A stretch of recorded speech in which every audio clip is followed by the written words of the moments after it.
about auditing in an HRM function. How does it function?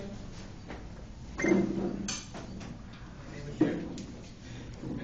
Okay. So first, I'll be telling you about what is auditing. Audits or audit. It's not audition. Like celebrity judges, don't judge me right now. It's not audition. Auditing is mainly concerned about the validity and reliability of a company. In order to sustain some possibilities in their company, accountants have to audit their files. And also,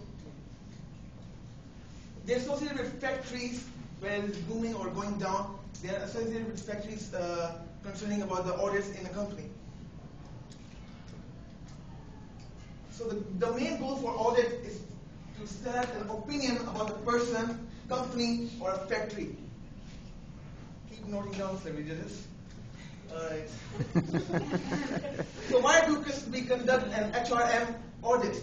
Why? Why do an HRM have to audit in the society? As you can see from this picture, yes, correct. Who was that? Can you stand up, sir? Please don't be shy. All right. From this picture, you can see these guys are frauding the company. They want to lead the audits for the company. So let's say, Miss, your name? Can you speak up? Okay, Miss Jennifer and one of the celebrity judges. Your name? Andrew. Okay, Miss Jennifer and Miss Andrew. In a slide, your names are here in this college. Let's take an example. Then what accountants do is they have a ghost name. That means whatever money you're paying, whatever the company is doing, they're getting money from there. They're taking their part of the share. So audits have to be conducted. Right? Okay. I'm going back. My bad. Routine checkup.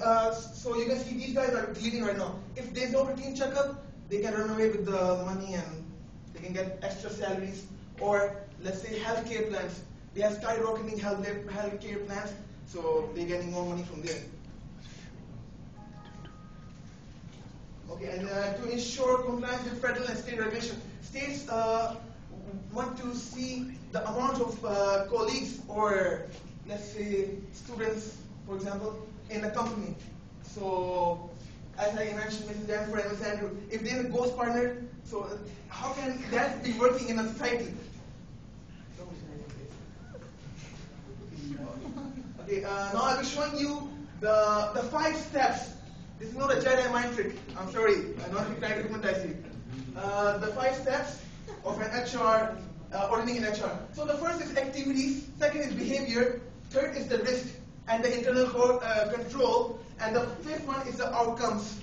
So let's say input equal output. So whatever the inputting is from the activities, whatever is the input, the outcome should be, let's say the input is bad. The outcome is usually going to be, yes, let me just, what is the output going to be? Bad.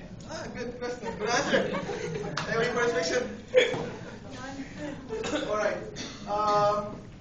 So how often do you audit in an HRM? How often do you do it? Well, based from this pyramid, yes, in management we have conquered a lot of pyramids. So don't be surprised to see another one. This is an auditing pyramid. So I'm sorry if you cannot read. Well, here is they remind how often do they audit. They have to keep the accounts. If they don't, people are still frauding them. So as you can see, they are usually done weekly, monthly, or yearly. Depends on an organization or a company. But from the 18th century, the federal states have sent up this notification to audit like weekly. So there's no ghost partnership like Mr. Jennifer and Mr. Andrew. Not saying anything. Okay.